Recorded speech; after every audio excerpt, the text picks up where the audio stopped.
It's Patrick at Radicards, and today it is April 5th, 2014, and I'm here to pick up a few things. I set aside some stuff at two dealers' booths last week. I'm here to pick those items up, as well as get some supplies for the archiving project that I've been working on for a couple of years now. Archiving my Frank Thomas collection. It's just taking a long time. I'll get around to finishing it pretty soon, hopefully. My buddy Steve just bought a meal for $9. Let's see what he got. The half a sandwich. Give it a relation to how big that is. I just bought a case of top loaders and I took it to my car, and my car is like way down there, almost like a mile away, and I can't feel my hand anymore. Welcome to Radicards TV. I'm your host Patrick. I'm going to do a little review of my run to Frank's today. I went to get supplies for my Frank Thomas archiving project that is very lengthy, but it's coming along. It's coming along, so I'm really happy about that. I just needed to pick up like top loaders and then tea bags and whatever else. So slowly but surely. And then while I was there, I just picked up a few cards. Just had some stuff on layaway from some of the dealers, so we'll just kind of go through them. This here. Alright, so first things first is that, well, I had seen this card, but I put it aside. Someone actually, I was sitting at a buddy's booth, and actually, let me time this because I don't want to go over half an hour. I was sitting at a buddy's booth, and this customer walks over and he says, he brings his card over. It's a Phil Rizzuto autograph card. He asked me if it's real. Of course, I look at it and I'm thinking to myself, well, why wouldn't it be real? It's like, you know, this dealer is pretty reputable. I looked at it closely, and sure enough, it is actually, it's a real autograph. And I put it back in the box, and then the customer didn't buy it. And then I was like, maybe I want to get that. So I looked back in the box. This was like a month ago. Didn't see it for weeks. I kept going back and then trying to find it, and I just went through all the boxes. We just assumed someone just took it. So today I was going through the box, one of the boxes, and found it, and this is it right here. So this comes out of a 1995 National Pastime, and this was actually a product commemorating Phil Rizzuto. And so this particular product, this particular card was a pack-pulled autograph. I made 1,000 of them. Found this out today, by the way. I didn't know this before. So but the fact that this was a pack-pulled autograph is what drew me to make the purchase. It was pretty inexpensive, surprisingly. It was very inexpensive. I was happy to have it in the collection for the modest price tag. So going through it here, I collect 90s inserts just because it's fun for me, and it's stuff in the 90s that I couldn't really afford when I was younger.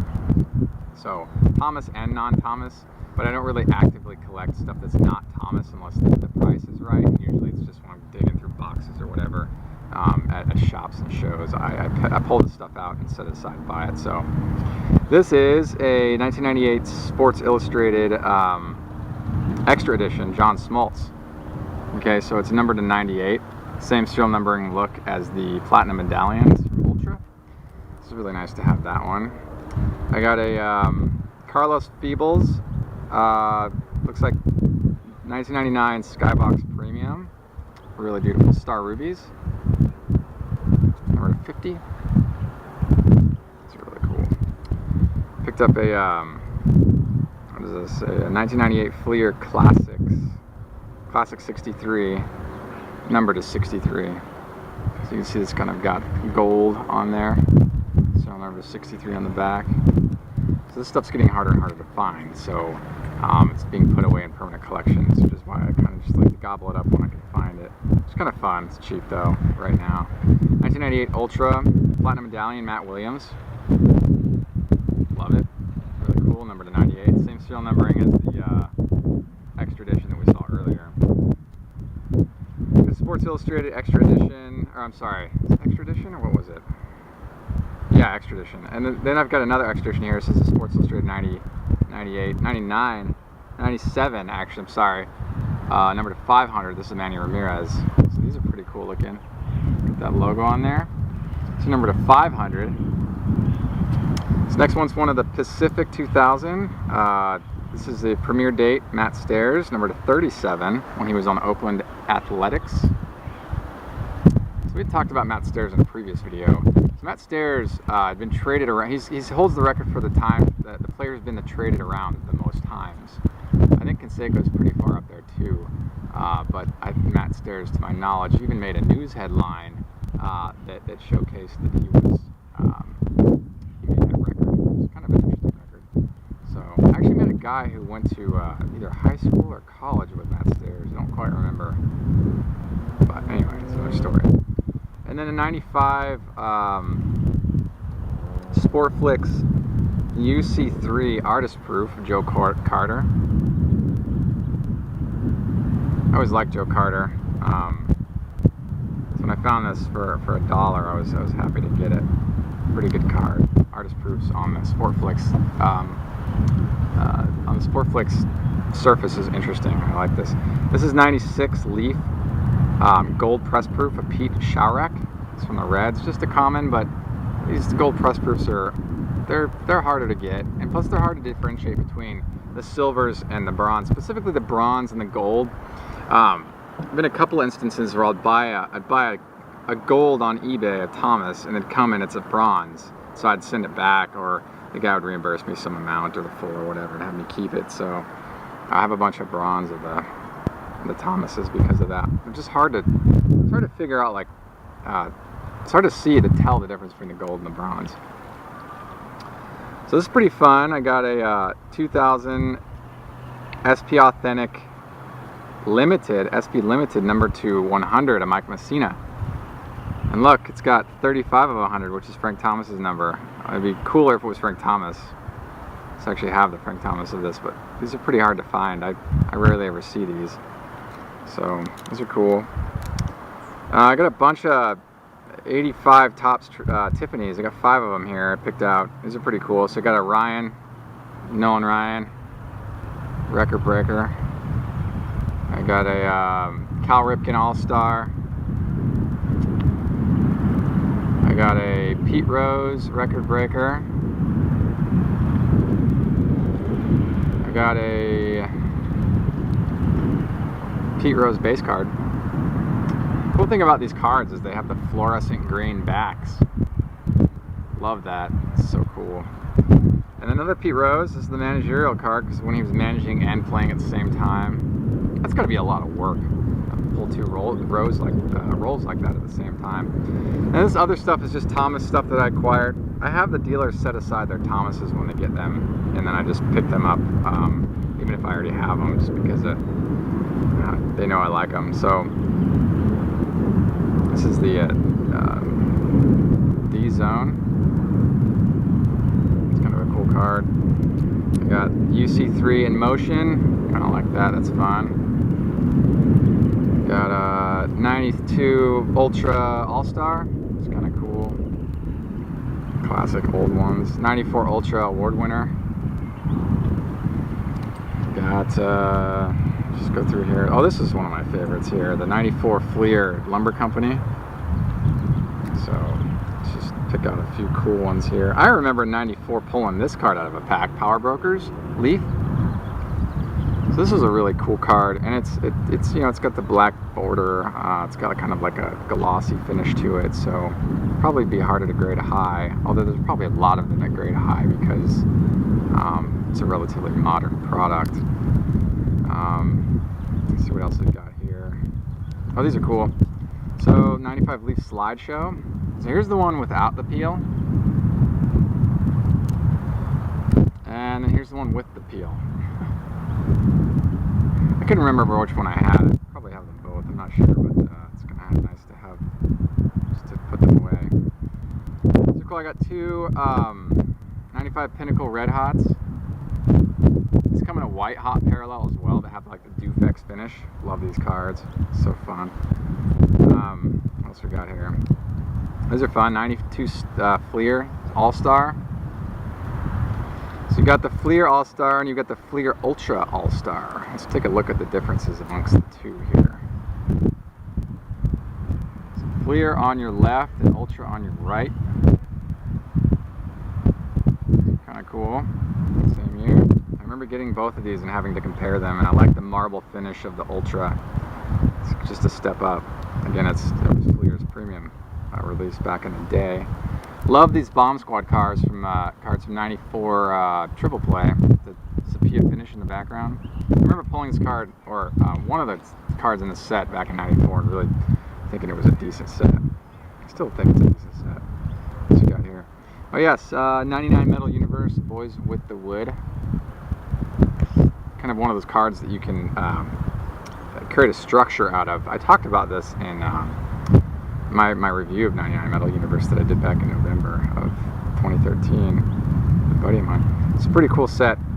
I like it. I've never actually put the structure together because I don't want to damage my cards, so it just stays unfolded, or folded, should I say.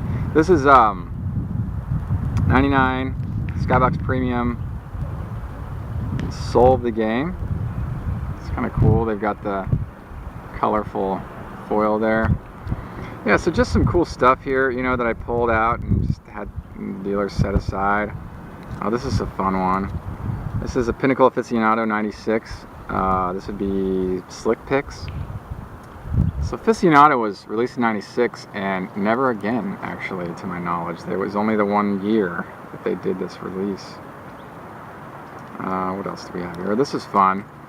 94 Donruss Dominators, Frank Thomas. These come in a jumbo variation as well. You buy a box and you get a little like slip, and the jumbo card isn't slipped. So those are fun to pull. So yeah, it was fun. It was a fun little run today at Frank's, and I went by myself because unfortunately our buddy Anthony couldn't join us today, but hopefully I'll be able to pull him away for next week, see what happens. I was there just like goofing off with the dealers. That's what I do. It's like my one day to go down there and just kind of hang out. Also too, one customer came by and asked us if he had a 33 Gaudi Garrick, and he asked us if it was real, and it's clearly an illegitimate copy, but you can tell because some of those old cards didn't have that really thin, that really nice layer of gloss on the cards. Something you find on photo paper that's found on photo paper now, but wasn't released to use for baseball cards in the 30s. So that's a really quick indicator. Also, you can tell based on the card how it's been yellowing over time. You can tell that way too. I might do a write-up or something someday. Who knows? But I did get some mail today, so we're gonna open this.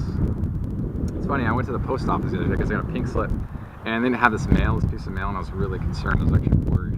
I came home kind of frustrated because they've lost mail in the past for me, and it's been kind of traumatic, to be quite honest with you. So I got this mail today. I went to the post office, they had it, so let's open it and see what I got here. Really important piece of mail, by the way, so thank you for watching. I think you'll enjoy this.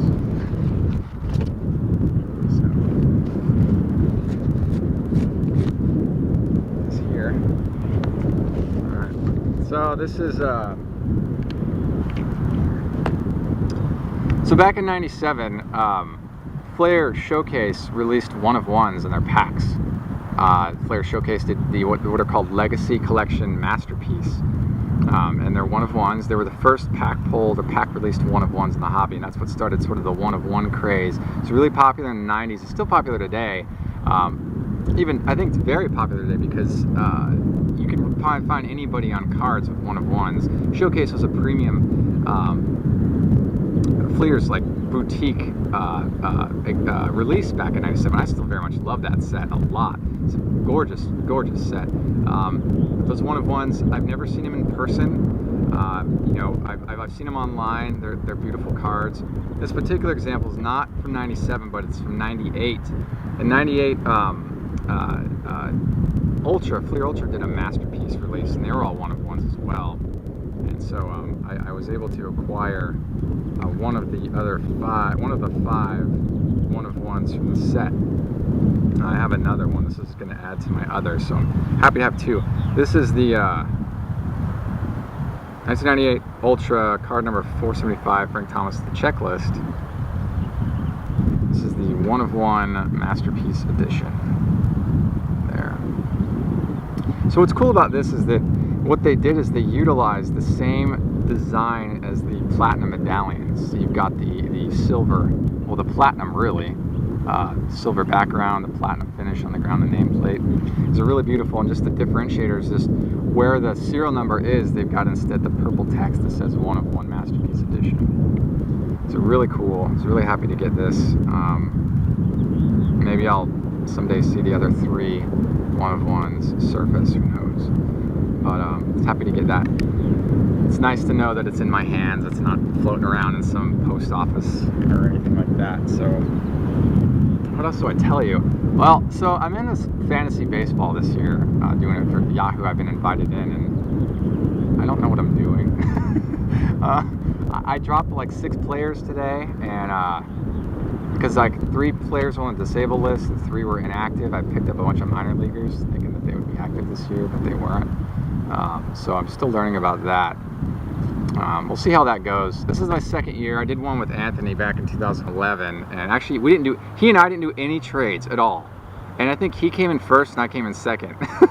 There were guys like trading and doing all this other stuff, and we just like let it go organically, and it panned out in our favor. We're really happy about that. So this year, I'm like trying to sort of finesse my roster a little bit to see if I can, pay attention to it and see if I can maybe win or come up on top or come up somewhere in like the first like 5 people in our draft. But this year we have like I think over 10 people.